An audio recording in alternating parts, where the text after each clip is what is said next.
Hey everybody, welcome back to Chortle Cast. I'm one of your hosts, Jake, and with me as always, the Stream King, the Far Cry guy, the man who may cry devil, the Eternal One, and the Cyberpunk, Steven. What's up, buddy? The Eternal One. Yeah, from Doom, you know, like Doom Eternal, the Eternal One.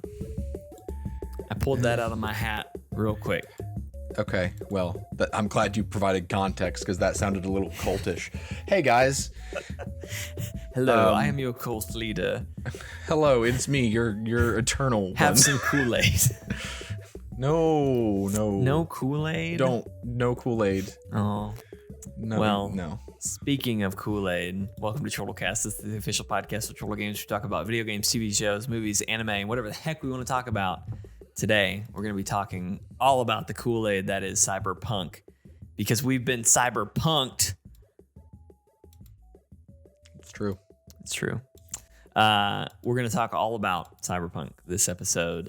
No spoilers. Steven and I still haven't beaten the game, unless you have something you want to tell me, Steven. Have you beaten the game? Actually, I'm playing Cyberpunk right now. I just unlocked the ability to upgrade components for crafting, like Nice. crafting items to higher tiers. So I think this is where I'm going to be for the rest of the game. Is in the crafting menu. So I'm taking uncommon materials and making rare materials. So I'm just going to be able to take all. Basically, I can farm out basic guns and craft legendary components. Eventually, Yeah. yes. Wow. So I've got like 2,000 uncommon components right now, and I'm just crafting up the blues. Wow. Yeah, I just unlocked that, and it's what I've been missing. The crafting's actually pretty cool. I've been tech ability is my highest thing now, and I'm gonna get it probably to 18, and then I'm gonna up my intellect and reflex a little bit. But that's my 3. I'm sure we'll come back to this, but I definitely would like to, just while we're here, say that don't sleep on the tech skill tree, which has crafting in it, because if you find an iconic weapon that you like and would like to continue using it throughout the game, you're eventually going to want to level it up to legendary, which is like the highest rarity. And the only way to do that I am aware of is to level up your tech so that you can get the skill that will allow you to craft legendary gear. Tech ability 18 is what you need to craft legendary. Is it 18 or 16? Can you look at that real quick since you're looking? Yeah, I'll double check, but I'm pretty sure it's 18. Because I think it might be 16. It's 18 because I just hit 16. Yeah, 16 I think is the one that allows you to upgrade lower quality components because I just got that. Gotcha. 18 allows you to craft legendary items. There are a lot of cyberware. Like there's one really cool legendary cyberware that if you die, it'll fully restore your health. And it's on a cooldown of 2 minutes, but you have to have body level 16, which for the build I was going for, that was fine because I knew I was going to spec a lot into body. But anyway, basically if I could redo everything, you start off with all trees at 3. If I could start over, I would not touch the cool tree. Cool is pretty useful, but it's also kind of random. Yes. Like it's very much like just when you kill things happen. Yeah. I spec'd into that. Like I maybe put 3 or 4 points into that tree, and I quickly realized, dang, if I had not touched that tree, I could do what I want to do in all these other trees. But because I just randomly put a couple points into it, but it is what it is. We're here to talk all about Cyberpunk. What I want to do, the news that's been happening this week is more and more is just coming out about Cyberpunk and kind of the story behind what's happening. PlayStation took it off the store. Crazy stuff is happening. We're going to talk about it. But then the back half, we're gonna hear about this story from the clouds.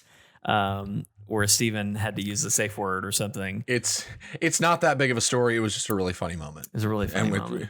Yeah. But we're going to talk about, I'm just going to call that segment Tales Tales from Cyberpunk or something.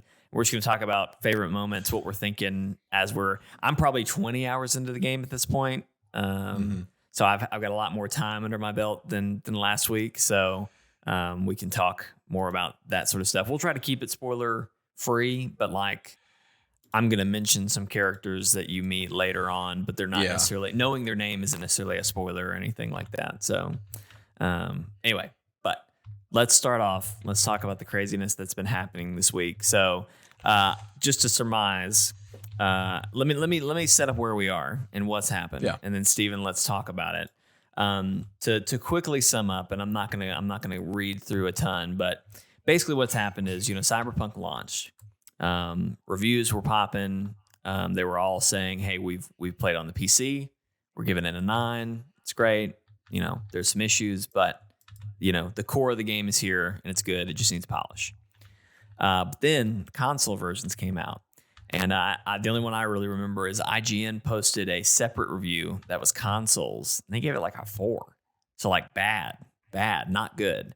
And you've probably seen videos on Twitter or even just Twitch probably, or YouTube.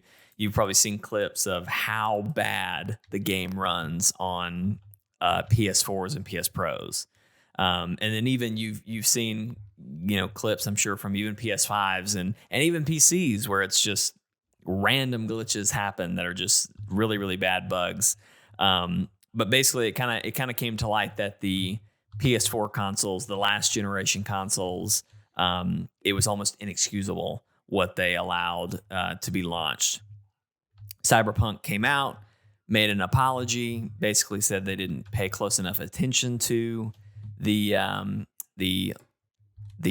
last gen versions, but that they were going to issue refunds. Like if you want a refund, you can seek out a refund. Reach out to PlayStation, reach out to Xbox, whatever, get a refund. Well, Xbox I guess Xbox is a little bit of a different story, but Sony was like, this is against our policy. Like once they've played a minute of the game, we cannot give them a refund. And I think it's like, if you don't play it for up to 14 days, like if you don't play it, but decide on the 15th day you want a refund. Anyway, it's against their policy, and so Cyberpunk's coming out telling people to go refund their game. And anyway, PlayStation can do that. So what PlayStation ended up doing was they are giving refunds, but they removed it from the store. You cannot buy Cyberpunk 2077 on the PSN store digitally right now, which is mind blowing to me. Yeah, that's crazy. A lot of stuff has happened in 2020, and a lot of really bad stuff has happened in 2020. And this is arbitrary compared to, but like this is one of the crazy things that's happened. Like this was arguably the biggest and arguably the most anticipated game of the last several years. And this is how the launch goes. It gets removed from the PlayStation Store. I don't think it's been removed from the Xbox Store, but Xbox is and has been, I think, pretty easy to refund. They provided a disclaimer, I think, is all they did. Gotcha. Yeah. But anyway, the other thing that's kind of been coming out now is like, the developers have had, I think it was Jason Schreier at Bloomberg, he's the guy that always is like got the really deep journalist interviews with like developers and things. Apparently there was like a meeting between the developers of Cyberpunk and like their upper management leadership. And apparently they had a lot of really upfront, blunt, how did you F this up so bad? Like, why is this the way that it is? And it I don't, they gave kind of a lot of BS answers, but like one of the developers said, like, why did you tell people it was fully playable in January when it was not? Like we knew in-house that it was not. Why did you tell people that? And anyway, just lots of stuff has been happening. Lots of craziness has happened. I mean, really the craziest thing is that it got removed from the store, right? Yeah. They've announced there's several major patches that are coming. I think the first one is on December 21st, which if you're watching this live is today. But then I think there's another patch coming in January, and then there's another patch coming in February that are supposed to like really start to fix all these issues. And then you would hope that, you know, we're supposed to be getting some free DLC and such. I hope that sort of stuff comes in like March or April to maybe give some goodwill back. I need a freaking barber shop, which I'm going to beat the game before then, so it doesn't matter. Maybe on my second or third playthrough when I try to platinum, I can get a better haircut, but I guess I'm making a new character at that point. So anyway, it sounds like you're probably going to end up doing another playthrough of this game anyway, because there's enough regret that you have in your character to where I could totally see you just picking a different life path and just playing again. That's absolutely what I want to do. I want to platinum. I want to platinum this, even despite all of the stuff that's happening. And we'll talk about this. Like, you know, a lot of people are mad. A lot of people are frustrated. I think upset is just the best way to put where I'm at, because I'm enjoying the game. Like I said, I put in 20 hours. You know, I have a full-time job, and then I have a part-time job where I do wedding videos, right? On top of, we have this channel that we do. So like my time to actually game is pretty limited, but like I've been staying up late, putting in time into this game, and we'll talk about some of my frustrations later, but I want to keep playing. I want to keep going. I want to see what happens with Judy. I want to see what happens with Pan Am. I want to know more about Johnny Silverhand.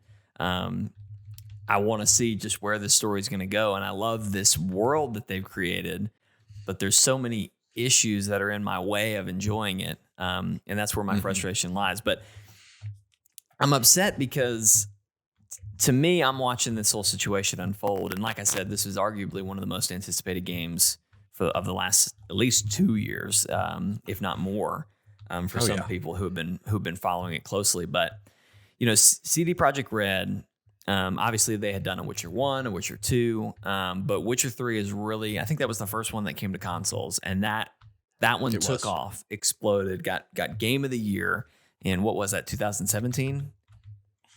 Either 15? No, it was 15. 15, yeah. Because it was on the shelves at GameStop when I worked there. Gotcha. Okay, so yeah, well, 2015 won Game of the Year, and it was like, who is this company from Poland making one of the best RPGs, you know, that we've seen in years? This is amazing. So they had all that hype from that, and then they announced their next project, Cyberpunk. We're all real excited, and one of the things that I've always liked about Cyberpunk or CD Projekt Red, when they announce Cyberpunk, at the very end it just says it'll release when it's ready, right? Yeah.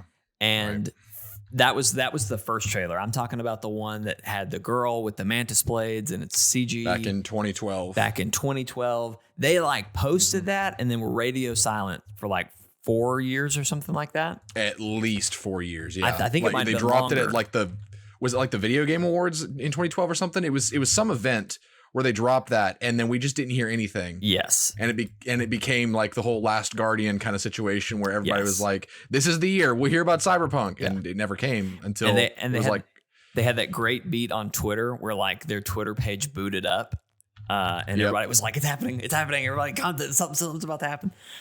So anyway, and then we, you know, even the first couple real trailers that we got, that kind of was like, "Oh, okay, what is this game?" All of them at the end said it'll release when it's ready. And so and that's even with Witcher, from what I know, and I came into Witcher 3, like that was where I started, like a lot of people with CD Projekt Red. But from what I understand, even in that, the lead up to that release and Witcher 2, their motto has always been like, we'll release it when it's ready, which is a great motto. And I think something that a lot of people respected them for, even though we were all dying for this game, right? And so, and even when they did announce a date, like they still delay. I mean, how many delays did we have? We had at least 3, if not 4. This year alone, it was like 3 or 4 delays. Because I mean, it was going to be in April of this year. Then it got delayed to September, then November, and then December. So that was at least 3. And even after they said it had gone gold, they said, nope, we're going to delay it one more time. And so you would think, okay. And again, we'll release it when it's ready. They have the motto of, we're not going to put this out until it's ready and until it's perfect. And I think the unfortunate thing is hype got away from them in a big way. People, the more they talked about it and the more they showed off of it, especially in early concept stuff. Because someone please correct me if I'm wrong, but I swear in an E3 demo that they released to the public, which played you through the mission where you take on the what's the super, they're all teched up, the Malframes or something like that. What are they? Not the Malfoys, but it's something like that. Starts with an M. Malfoys. Maelstrom. Maelstrom. It's one of the first missions you do where you fight the Maelstroms. That wasn't even E3. That was just a random drop from them. Yes. Okay. But yeah. Well, they showed that mission, it right? Was a thing. Yes. And they started you off and they were like, we're just showing you a basic character right here. And then there's a certain point where you get to a point in the mission. And I remember playing through this part. But they were like, okay, now we're going to switch gears and we're going to show you like a high level character. And the person pops out mantis blades and starts climbing the wall is what I remember. Or they did a wall run or something. And I remember thinking like, oh my God. Well, like I haven't seen a wall run at all in the game. Right. And they said that at the beginning. They were like, this is development. This is pre-read. And they were like, ground your expectations. Yes, I'm getting away. There were a lot of expectations set. I think a lot of people were expecting this to just break the mold. And it didn't. Man, I'm getting way away from my point. What I really want to say is it's just unfortunate to me that the way I see it, they did everything right until I think about 6 months ago, but it might have even been a year ago that this really started to go south. Because I want to say it was in October. They had just delayed it to November. And then suddenly in October, there was that article, and I think we talked about it where on the podcast where they announced, hey, just so everyone is aware, we are going to be crunching over the next month just to be sure we're ready for our November 17th release. This is, we're as a team, we're coming together to do this, blah, blah, blah, PR, mamma jamma. This company that has always said release when it's ready. To my knowledge, they don't typically do crunch. At least publicly facing it, there hasn't been like a big debacle until now of them doing crunch. For them to suddenly crunch, still delay, which means more crunch, and then for it all to release and flop. I know it sucks for those developers. Yeah. I'm glad too, in a way, that it's sucking for their management as well. Like, I think there was an article this week that said they lost $1 billion worth of like stock or something. Yeah. Or of net worth or something. Because of this. So like upper management didn't win here. The developers aren't winning here. I don't think gamers are winning here because this isn't the game.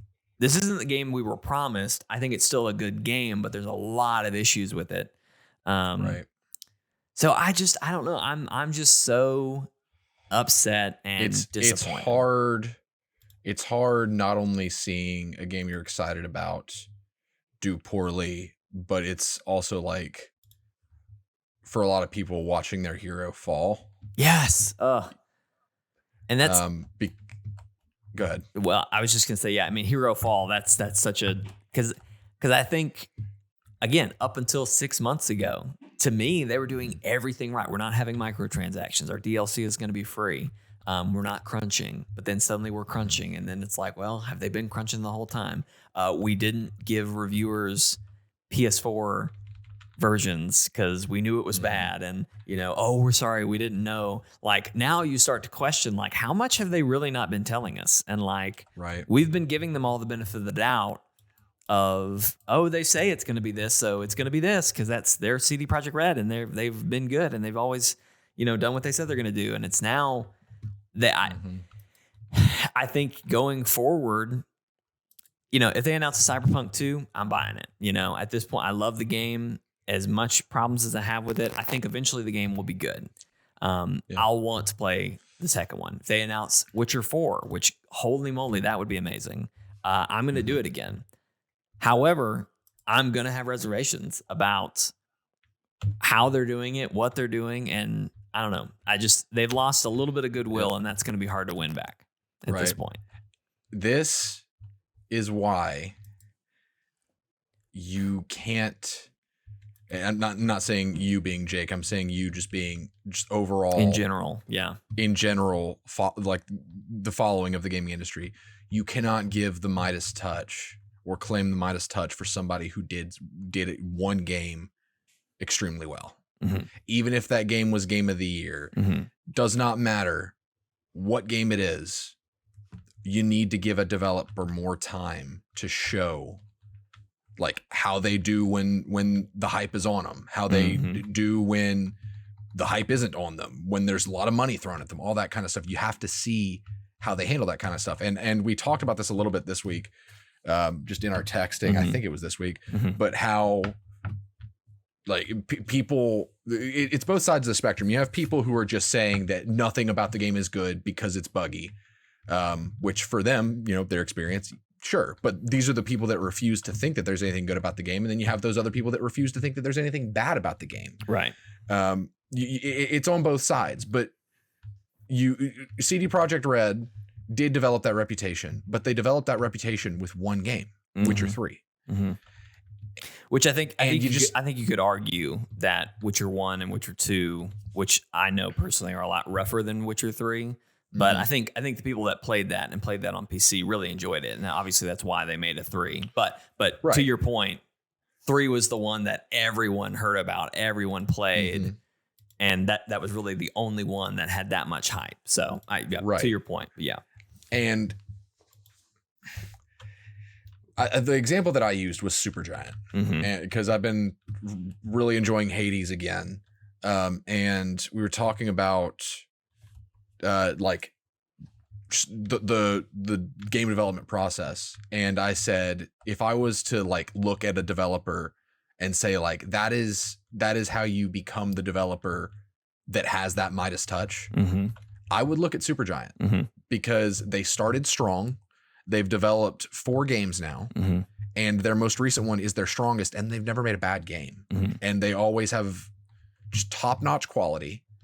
Like it does seem like they're pretty, I don't want to say untouchable, but I'm saying all this just to say like people really need to ground their expectations with these kinds of things, because the biggest enemy to Cyberpunk has been the hype that people gave it. And who knows what happened. And I don't know anything about the story behind the scenes. I don't know what caused everything to go wrong with Cyberpunk, but who's to say that it wasn't because more money got thrown at it because of all the hype, and with more money became more expectation from investors. Yeah.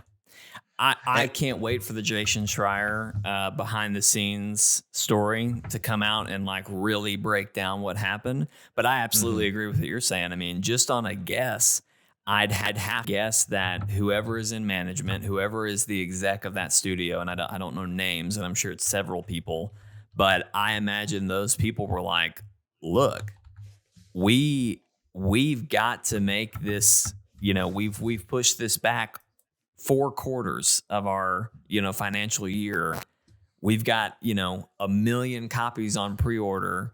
That's, millions of dollars, if not billions. It's probably not quite billions, but, that's millions of dollars that we need to get, like we have waited long enough. We've got to make this happen. Just however you've got to do it, it's got to happen before this fiscal year is over.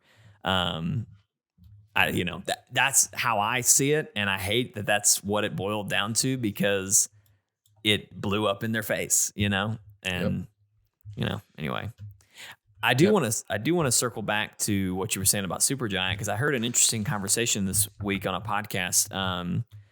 Some people brought up very similarly how you just did of, CD Projekt Red had this huge win with Witcher 3, and suddenly everybody was like, what are they going to do next? What is their next thing? Wow, this was amazing. I want more.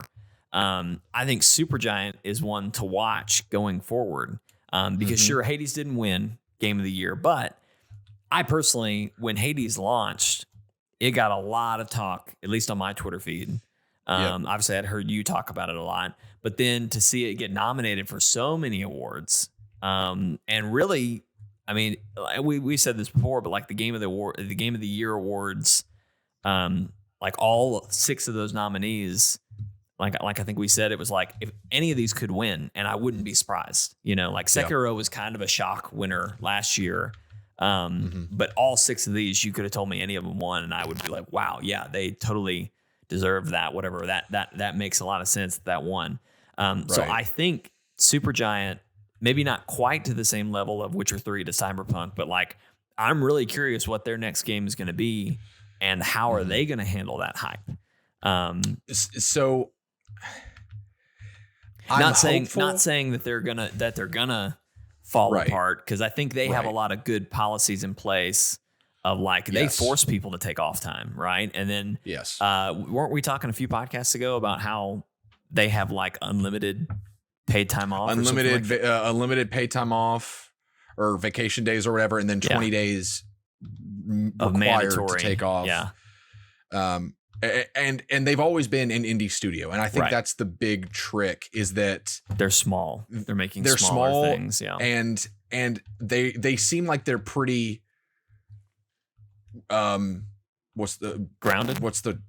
grounded, but also like a tight knit system.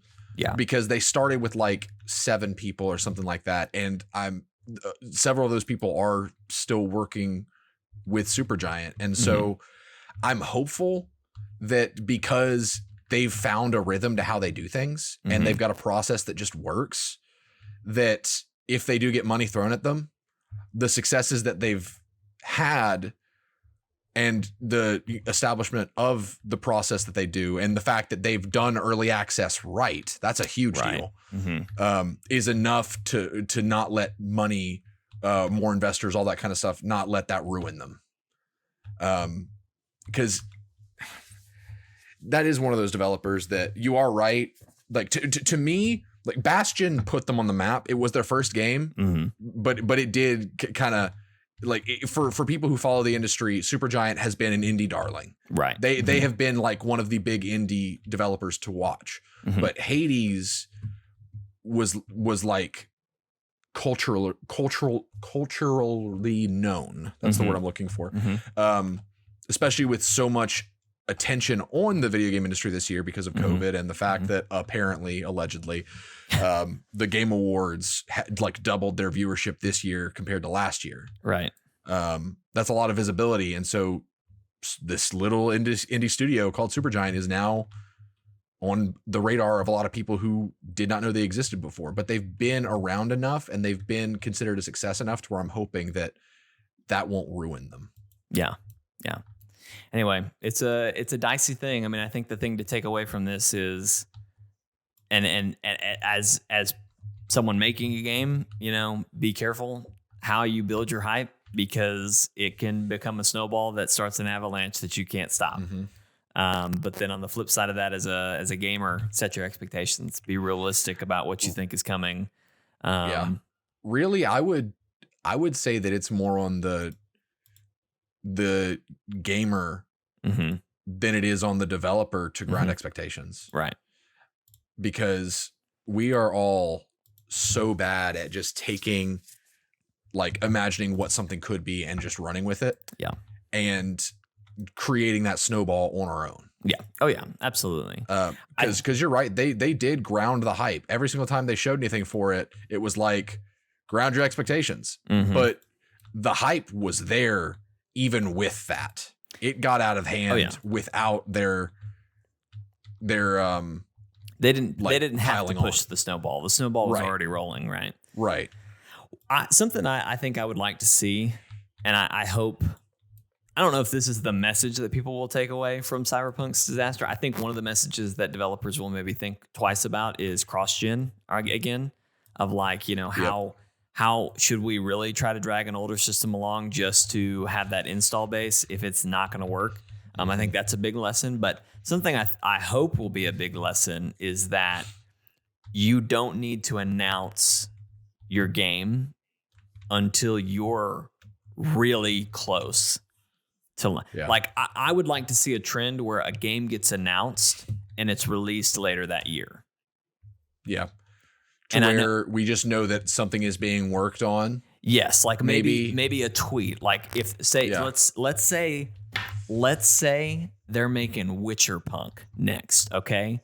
That's the next thing. All right. A year and a half, maybe 3 years from now, we get a tweet from CD Projekt Red. Yeah. That's way too close to Cyberpunk, and it messes me up because it's a C and a P, and it just really messes me up. CD Projekt Red tweets, we got 2 words, Witcher Punk'd. It'll release when it's ready. That's all they said. And then let's just call it 10 years from then. They come out with the first trailer, release date later that year. And not just, we're trying to meet that date, but we're still building the thing. Like, nah, we're in the final phases. We're where CD Projekt Red really is right now with Cyberpunk of there's still bugs that we got to fix, but like we could have released the game and it'd be crap, I want to see things like that start to happen where we could release it today, but we're going to clean it up for this year so that when we release it later this year or a year from now, a year from announcement, it's completely ready. Well, the sad part is I think we're heading further away from that. Oh yeah. Because we've seen Ubisoft basically release trash game after trash game and then use its launch as a beta testing period. Yeah. And they have created this precedent that it is okay to beg for forgiveness rather than ask for permission. They can kind of do whatever they want, and as long as they fix the game, then it's okay. And that's where we're headed. Yeah. We're already kind of there, honestly. Yeah. If that's the direction that we're headed and we're just going to keep rolling that direction, I hope people will start to take the Supergiant approach of, hey, here's the game. It's early access. We're building this game around you. If you want to, here's what we've got. Feel free to experience it. We're going to build this with you. That's what I'd like to start to see is here's early access. Here's early access. The game's really going to launch, or, the 01 or the 1.0 is going to launch on this day, but see what we got going right now. I think that's messaging wise. I think that sets a lot of expectations. And even when people start to say, oh, well, I played the new Hades game and it's just really rough. Like, well, it's still in early access. So, they'll fix it. Whereas really that's basically what we're saying now is like, Assassin's Creed Valhalla. Yeah, it's in rough shape, but like I give it a year, it'll be fine, But that's because we've come to expect that from Ubisoft. So I don't know. It's just a crazy. Really, the early access model, I think, was ahead of its time in a bad way. Because when Steam introduced early access, the kind of the early access format in 2013, 2014, so whenever they used that, 8 out of 10 of the developers that used that format messed it up because it was, hey, this game is in early access. We're going to add as we go. And it would be in early access for like 2 years, at least for some games. And they would release stuff over time and the game would just stay in early access and never fully release. And it just created a bad precedent to where now we do have games like Hades in a culture where we're so used to release it broken, fix it later, that we really do find games like Hades that release in kind of an alpha state with polish, but not a whole lot of content. And they add as they go. like that's refreshing. Yeah. And if you're going to do something like, because with Hades, they announced it at the Game Awards and then launched it like that day or something. Like it was a very quick turnaround to where it was like, hey, Supergiant did this. Hey, go play it. It's an alpha. Enjoy. But it was at a discount, and they had their players play the game, enjoy playing the game, but also give feedback so they could affect development. That is how you do early access. It's best I've ever seen it done, but I can't think of another developer that's done it close to that. And because of that, because of early access being before the time of, beg for forgiveness after a game's been released, it's already got such a bad, people just have such a bad opinion and perspective on it, to where I just feel like a lot of developers feel like it's a risk. Yeah. And the consumer feels like it's a risk too. And so if it's just a mess. If early access would get revisited, and possibly even some kind of policy with console developers, stuff like, then something could work. Maybe. I don't know what the solution would be, but we do need to get out of this culture of, hey, we're releasing this game. Oh, what? It's broken. Okay, cool. Let's patch it for a year. And then maybe it'll be playable then. Oh, what? We announced the sequel 6 months later. Oh, it's scummy. Yeah.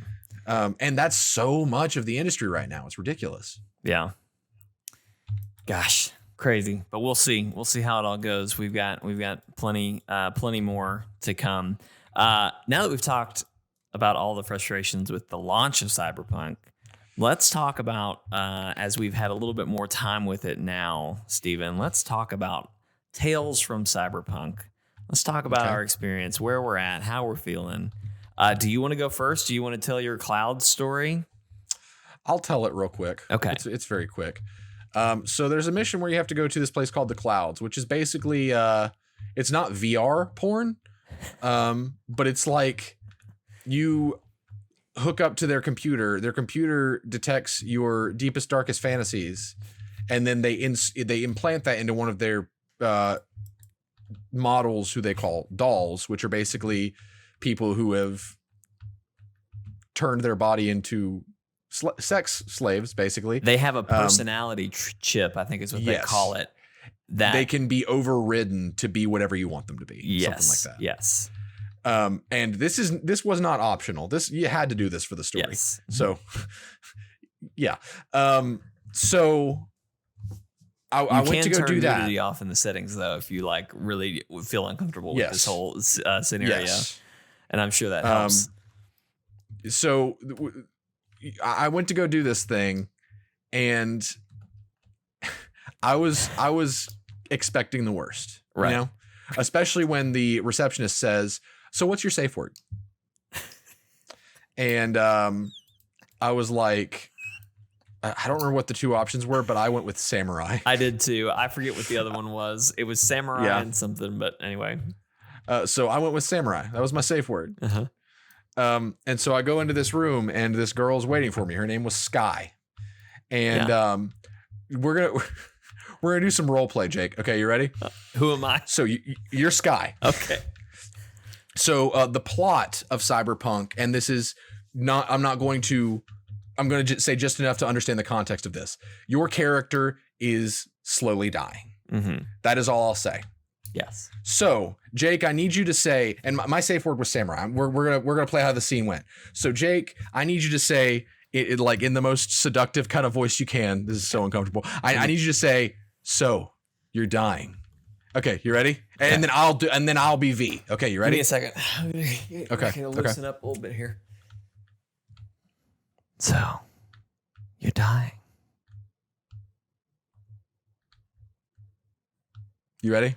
I did. Did you not hear me? So I didn't hear you. No. You're dying. Samurai. I knew that's what you were going to do. Samurai. I shut this thing down as soon as it started. It was so funny because she's like, "So you're dying," and V just goes, "Samurai." Samurai. Very nice. Yeah. So that was my entire story. So, well, I want to add on to that because I've also played through this mission. And it was really funny because as soon as it started and I immediately had the option for the safe word, I was like, I guarantee you this is what Steven did. I guarantee you he slammed the safety word or whatever. But so like this is really funny to think back on now. I really didn't think this was funny in the moment, but now thinking about it, it's really funny. So you said their computer, right? It tells you what you most desire. Okay. Mm-hmm. So what I did, because I have nudity turned off and all that, so I wasn't really too worried about what was going to happen. But I go through the whole conversation with this person, and like we keep talking, and she keeps asking me things, and I'm answering, and I'm asking her questions, and like it is this very seductive, but it's almost like a therapist. Like she really knew what was going on. Mm-hmm. So all we did was talk. Like we just talked until eventually the only option I had was the safe word. And I just now thinking about it, I just kind of lull thinking about it because it's like, what did V most desire? Just a good therapy session. That's all he needed. Yep. Yeah, I went back and played it again because my worry was that I missed some like important dialogue or something because it just kind of ended abruptly and it was like my curiosity got the best of me, so I did go back, and the exact same thing happened to me, to where we just talked. We just had a good therapy session. And I mean, I don't think you really missed anything. If anything, you just kind of got a good psych check of what your V was really thinking and going through. But anyway, that's funny. That's funny. I love that. Well, I can't think of any specific stories that I want to bring. Well, there's several little things that I've done that I've enjoyed that have been really funny. I've been doing a lot of side missions, and I'll do a story mission. It's kind of funny now. The point I'm at now is I can't tell when it's a real like a side mission or a real plot progressing mission, because the main storyline takes you to meet several different characters, and you'll do 1 to 2 mainline story missions with them. But then more stuff will be happening with them that you can go help them with that will have an impact on, as I understand it, on your story later. But obviously you could completely skip past all that if you just didn't want to spend time with those characters. And so I've been doing a lot of missions with Judy, who, if you've seen any of their coverage or any of their advertisements, even, she's the girl with the greenish pink hair. She's got the side cut. She's a BD editor. She edits BDs. She edits BDs. Yeah. So I've been helping her with some missions, getting some good old fashioned revenge. It's actually funny, that same Clouds mission, right? There's a person that you meet there that is who you were looking for in that Clouds mission that you're talking about, Steven. And I had enough intelligence when I met him that I basically bribed him with knowledge. I was like, look, you got a problem. I can solve it because I'm a genius, but I need you to give me some information. And so he gave me the information, and he was like, all right, I told you my thing, you tell me your thing. And it gave me the option to tell him no. And I was like, you know what? This guy's a scumbag. I'm not going to help him. So I shot up the place. Did you? Okay. So that I don't know how far you've gotten, but I turned him down. He starts a fight. I kicked his ass and couldn't leave the building. The exit route would not activate because he had to unlock it for me to leave. So I had to I reloaded my save probably 4 or 5 times to try and get out of there, and couldn't do it. Like, and I don't just mean like, I didn't want to go shoot up the place. I only wanted to kill this one guy. Like, literally, the door to his office locks permanently, and the only other way out for me, this could be a bug, the only other way out for me was an elevator that only he could activate. And so I eventually had to give him the information and leave, but I went back and kicked his ass later with Judy. So it was all worth it in the end. So I was kind of looking around, trying to loot, because my big thing is that I do a lot of hacking and I do a lot of like breach and tech ability stuff. I'm big into crafting. Yes. And I use my breach stuff to bankroll my crafting. So I'm always looking to steal money from these panels. So I was looking around for a panel to steal money from. As you do. I was looking around and I went to their VIP only section, I guess. I literally took one step in this back room. Four bouncers pulled their guns and were like, no, stop it, freeze. And they start popping caps at me. So I unlock a door with tech ability, then close it behind me. And I'm in the back office area of this VR porn place, whatever. And I'm just like, okay, what do I do? Well, I've done the mission. So I guess I'm shooting my way out of here. So I find the boss in the back and I kill him. He shot first. I kill him. And then come to find out later, Judy is even saying, she's just like, he should pay. And then I had the dialogue option that was like, oh, I already killed him. And so I said that. And she's like, okay, good. He deserved it. I was really curious how that would play out. So I'm glad that didn't jeopardize your mission. He was a scumbag. Yeah. Oh yeah. I killed him before I knew he was a scumbag. I mean, if you work at that place, you can't be much better than a scumbag. I suspected that he was a scumbag, but you definitely find out later how much of a scumbag he was. But I don't know. Anyway. Well, he paid for it. He paid for it. Absolutely. I want to talk about my favorite gun that I'm really enjoying in the game. Steven, you've heard me talk about it ad nauseum. You are all about this gun. I'm all about this gun. And we all know it. You all know it. Number one, in the tabletop, there are these cyber bow weapons that I'm really pissed didn't make it into the real game, into the video game. Like, I'm honestly, the more I hear about them, the more pissed I get, because it's just like, really?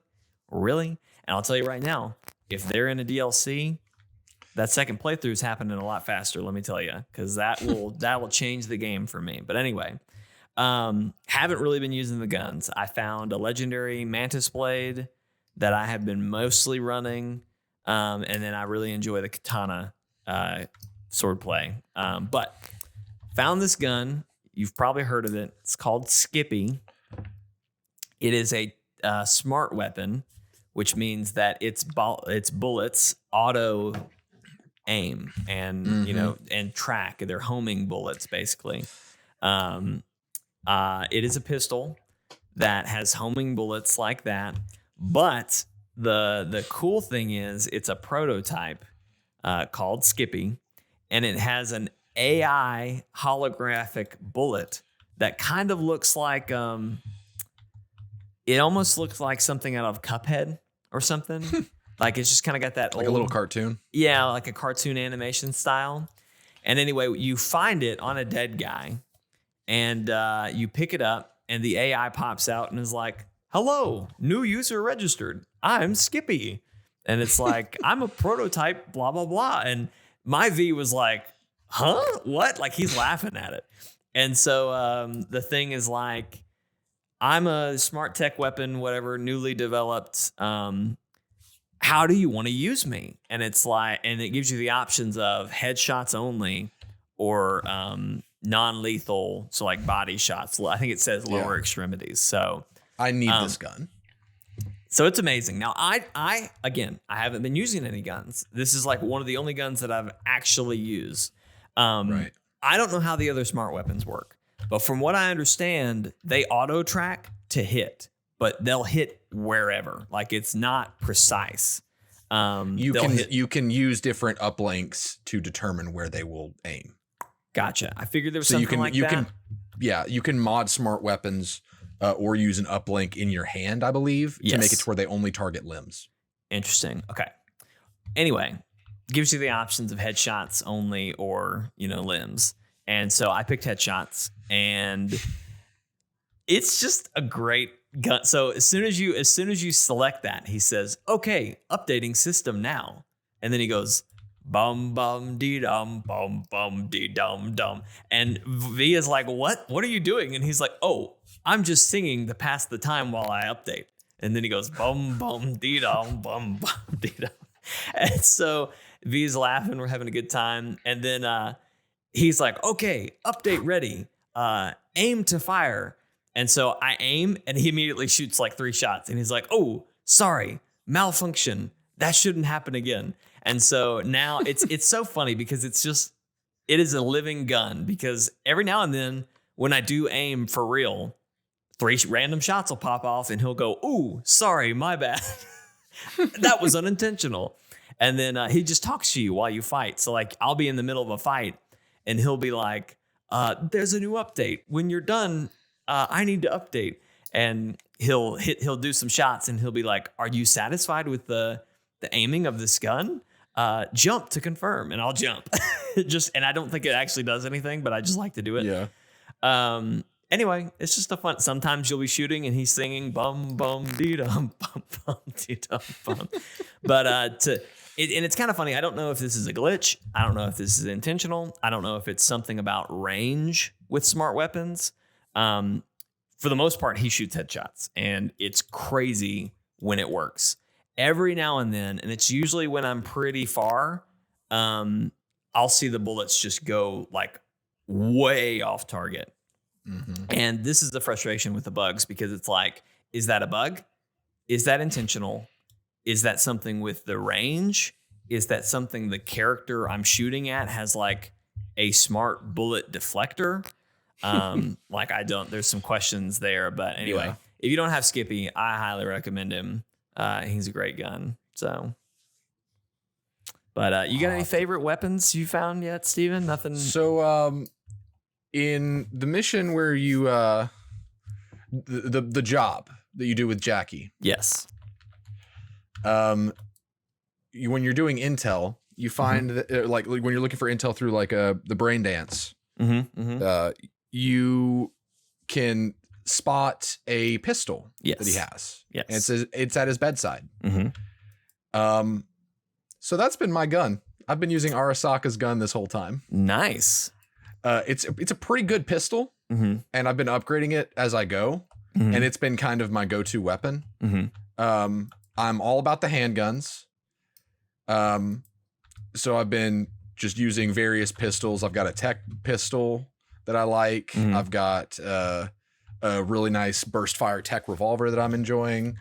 That one pistol, Arasaka's pistol, Kongu or something like that. That's the one I've been using the most. But I did. Pan Am's really cool. I really like Pan Am. I've been doing a lot of missions with her. She gave me her sniper rifle. Yep. Overwatch. And it's pretty amazing. Pretty amazing?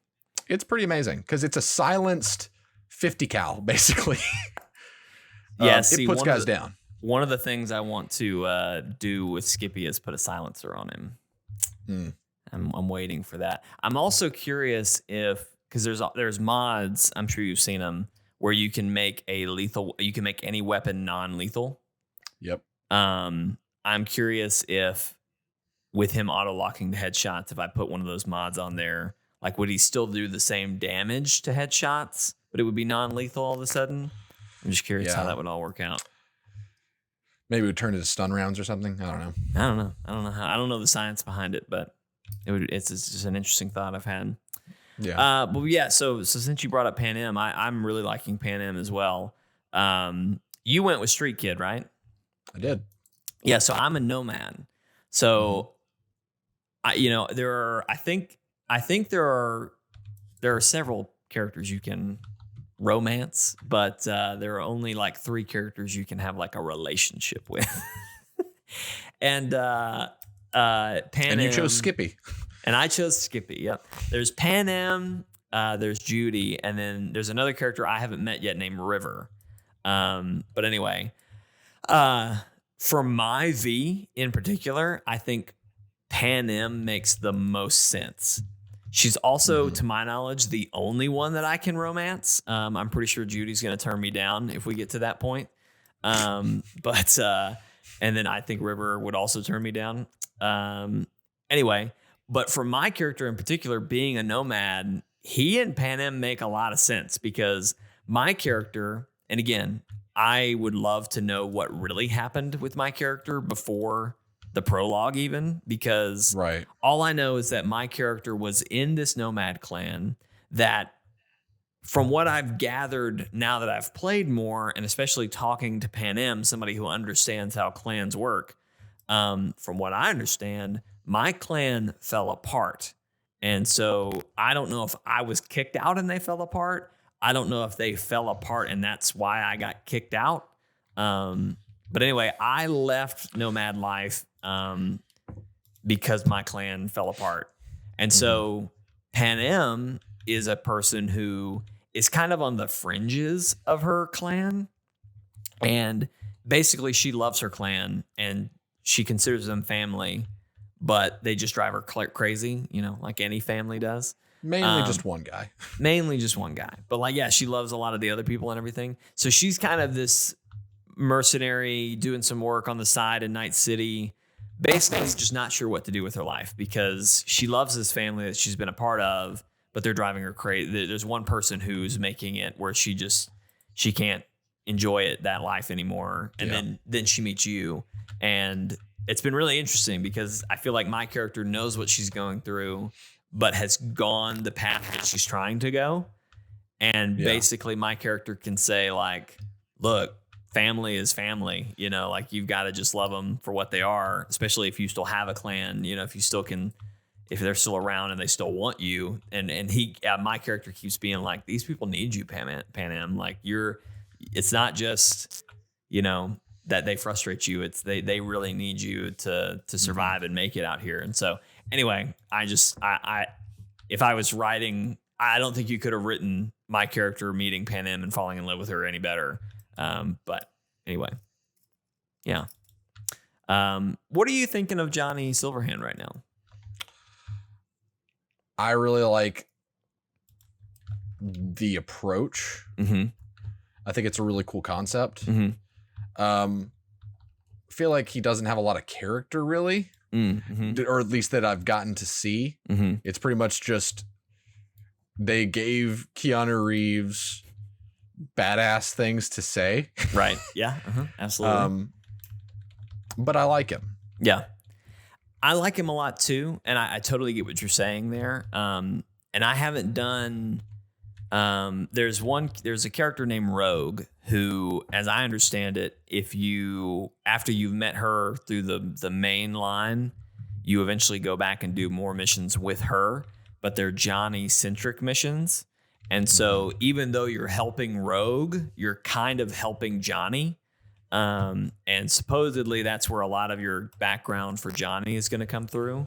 Yeah. So I'm excited to get more into those because, like you're saying now, I don't really know how to read Johnny right now because when you first meet him, he kind of wants to kill you. And it's basically because he doesn't know what's happening. You don't know what's happening. And he just kind of is a little crazy. He's a little off kilter, And so, but then like the next day, suddenly he's like, you know what, kid, I'm going to help you out. I'm going to get you through this. And I've kind of gotten to the point where I kind of know what he wants. I'm still waiting for another hat to drop because looking, IGN put out this great piece that was like everything that's happened in Cyberpunk up to Cyberpunk 2077. And it basically gives you a brief history of like from 2020 up until 2077. And part of what it talks about is a character that you'll meet in the story later. But basically Johnny, let me just say this. Minor spoilers for anyone who really just doesn't want to know, but I don't think this is that big of a deal. And you really probably could have figured it out if you watched any of the trailers. Johnny had a love interest. Who's very crucial to the story and what's happening, but she died. And so what you're seeing when you first do that flashback with Johnny, where you drop a nuke in Arasaka Tower, he did that to get revenge on Arasaka for basically killing the love of his life. I've been waiting, and I'm honestly kind of disappointed that it hasn't happened yet. I'm waiting for that hat to drop of like, oh, that's why Johnny's doing this. He's really a guy who just loved a girl and is trying to pay back, See, that's interesting because he and I hashed out some stuff and like I tried to get him to talk to me about why he's so hell-bent on taking on Arasaka. And he was just like, because they're bad. Like, he didn't tell me like... Yeah, and see, and maybe I'm reading way too much into it. It's just that history kind of includes who this character is, and I don't want to spoil it too much for anybody. So they mention who that character is, what that character did, and then that they were with Johnny, and then kind of it's almost a tragic Romeo and Juliet kind of story from there of how things kind of wrong place, wrong time, or like they just barely missed each other, but kind of caused more harm to the other one than they meant to. Right. And I kind of looking at that history, I was kind of like expecting that to be a really core part of it. And for all I know, I'm two missions away from hitting that. And it's like, oh wow, here we go. This is the story. But if they go out, I think I'm really gonna come to like Johnny's character. Jerry. I almost said Giero Reeves or something. I think I'm really gonna like Johnny and his story if it gets to that route. But I don't know. Yeah, right now it is just Keanu Reeves saying some badass stuff. But I want to ask you this, Steve. Do you trust Johnny right now? Where you're at? Not really. Okay. I trust him, but again, I'm going off things that the game hasn't told me yet that I don't even know are true.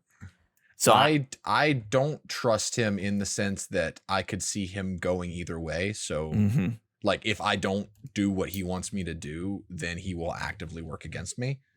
But if I do help him just kind of have revenge, then maybe he'll leave you alone. Yeah. But V brought up a good point when I brought up a good point when I was talking to him.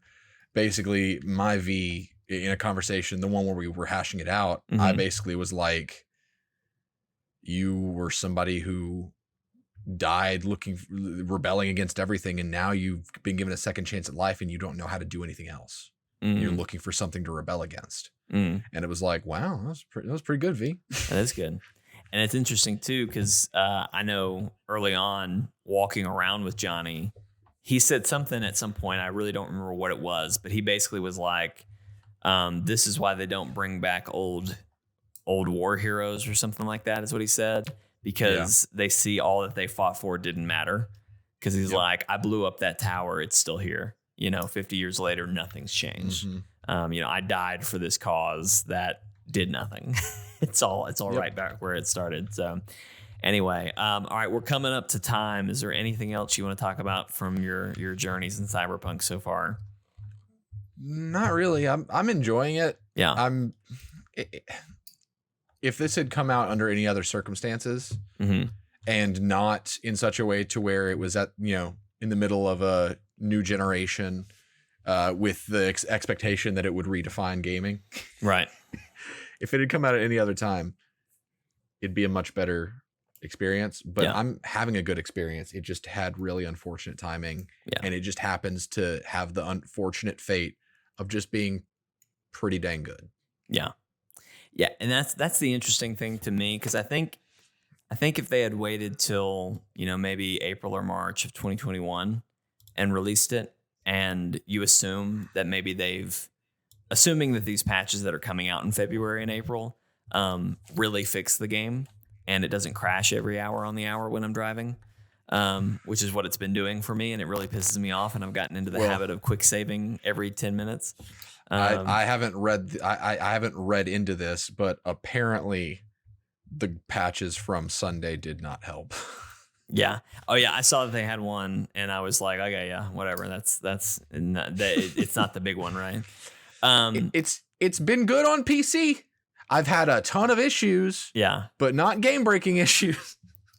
The biggest frustration for me is the crashes.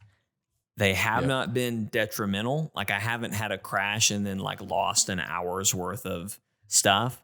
Almost all of my crashes have been driving. I'll be driving to a destination, and it could be 100 meters away or 1,000 meters away. And without fail, when I get about 50 meters from where I need to be, it crashes. All it does is reloads me at the start of that drive. So as soon as I set that marker and started to go, that's where it brings me back to. So it's not been oh God, I have to replay this whole mission. If it was that, I'd probably be done at this point because I've gone through at least 20 crashes because it happens just about every hour. I've never crashed, but I've had to restart my game a couple times. Interesting. See, I haven't hit a point where I've had to just restart. Now, I do reload saves a lot, but that's just how I play RPGs. I fish around. I try. That's called save scumming, by the way. There you go. It's an XCOM term. I am a save scummer. All right. I try a method. If I don't like where it went, I back it up. If I'm doing a stealth, if I'm trying to be stealth and not alert anybody, if I alert somebody, reloading that save, back it up a bit. Let's try that again, So, anyway, well, yeah, I'm enjoying it more. We need to stream it at some point. I want to stream it sometime sooner rather than later. Okay, I have tried. First of all, I know you wanted to stream it, so I waited before I put that in. Yeah, I wanted to give you the opportunity to be first because I think you did call dibs. I probably did. But then after a couple days, I did put it up for the poll. No one cares. No one in the Discord cares. They're all just like, "Ooh, Doom. Yeah, let's do it." Let me clarify. I love Doom Eternal. Right. I'm having a blast playing Doom Eternal. But like, none of our people care about Cyberpunk, Jake. What might be fun is if we did where I played Cyberpunk on the PS5 for a bit and we had you call in. Maybe you're watching on your PS5. I share screen with you or something. And you just commentate. You're my Johnny, my little personal ghost. We have you in. And then we cut that stream after like an hour or so. And then we do the vice versa where I'm your Johnny. And we just see how it runs on your PC comparatively. I like that, but I thought you were going the route of saying that you would observe me play Doom Eternal, and I kind of want that to where I have the ability to force you to watch me slay demons because I don't know how you'd react to some of the kills. I literally ripped a demon's spine out last night. It was great. Ooh, gross. From his neck, like it just pulled, Yeah, as you do.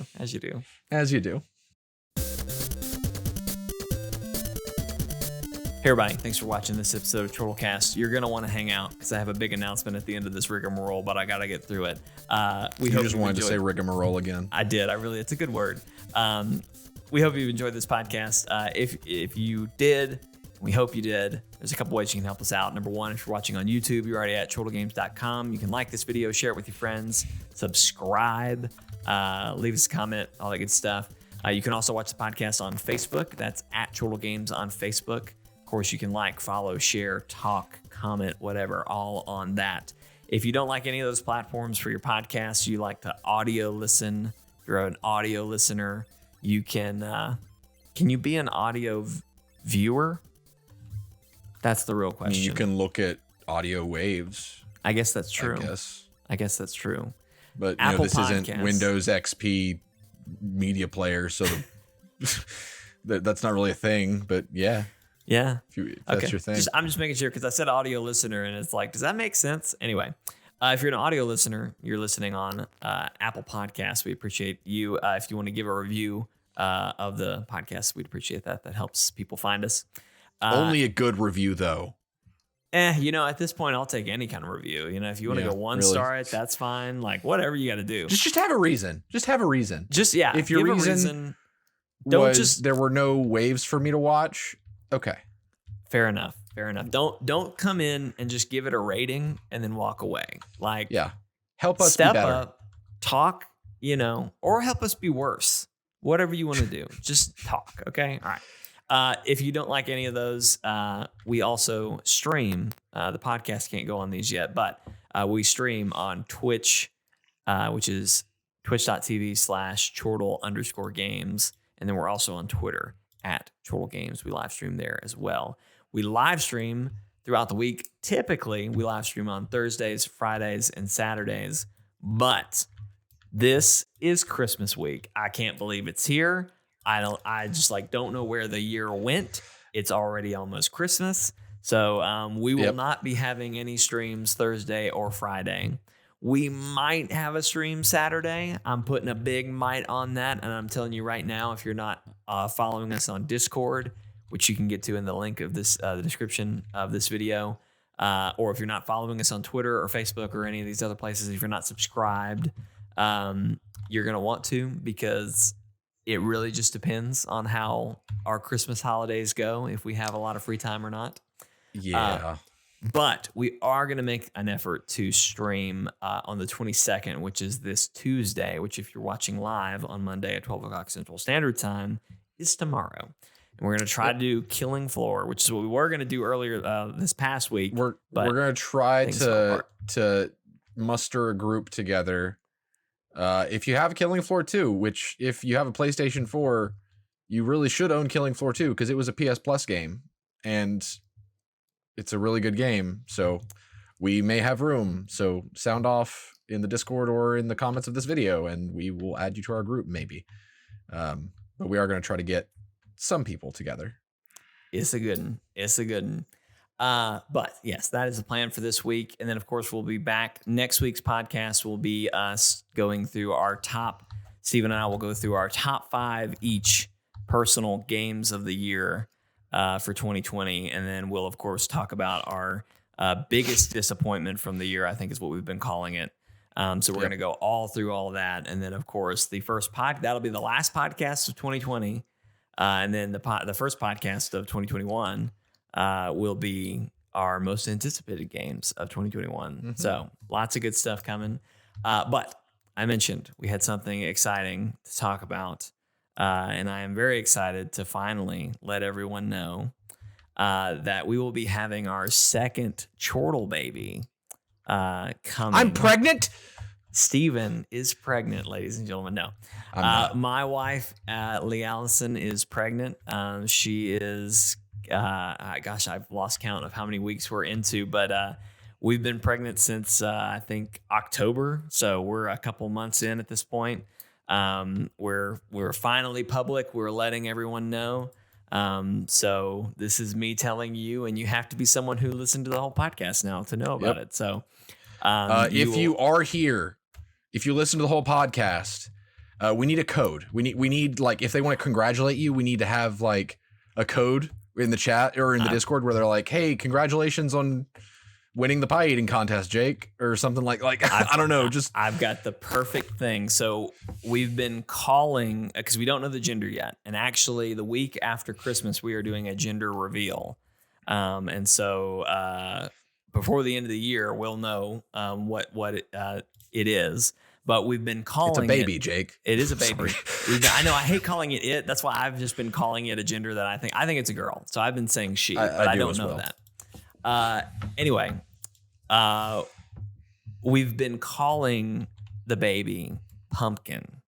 So I don't know if there's a pumpkin emoji. I'm pretty sure there is.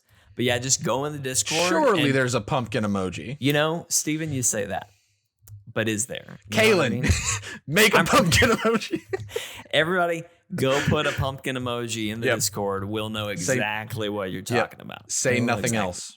Say nothing else. We'll give everybody a day, right? Yep. Maybe, and then we'll say what's It'll happening. It'll be a reward. We'll know who the realists are in the room. You're the realist. So anyway, we're very excited. Lee Allison has been very sick, so send all your good vibes her way.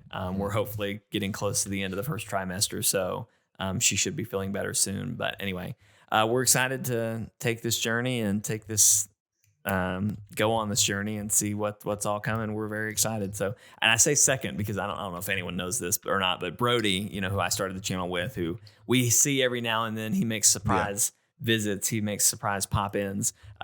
He and his wife had their daughter, back in actually, she just turned 1. So, so she shares a birthday with Flynn, the sniper of streams, my dog. She does.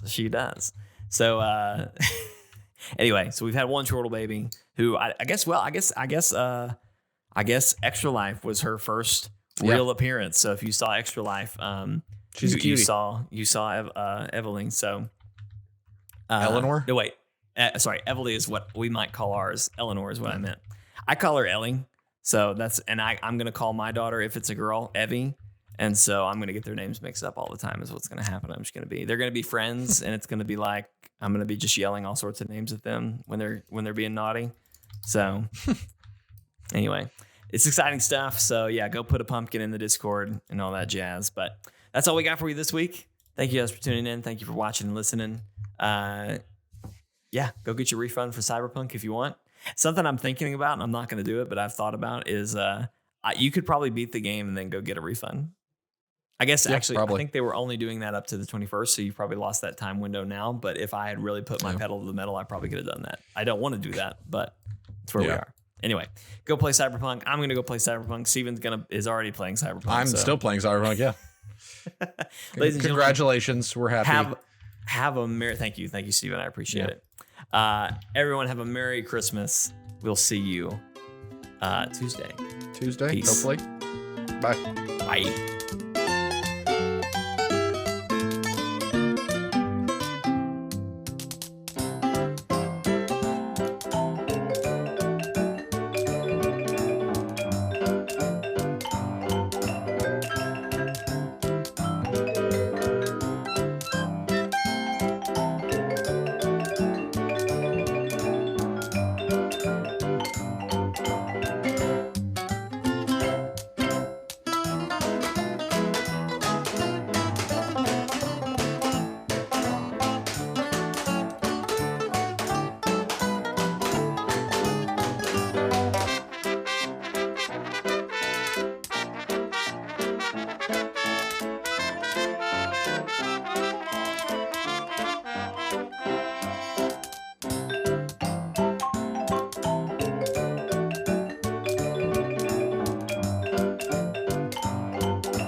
Ba-ba-da-ba-da-ba-da-ba.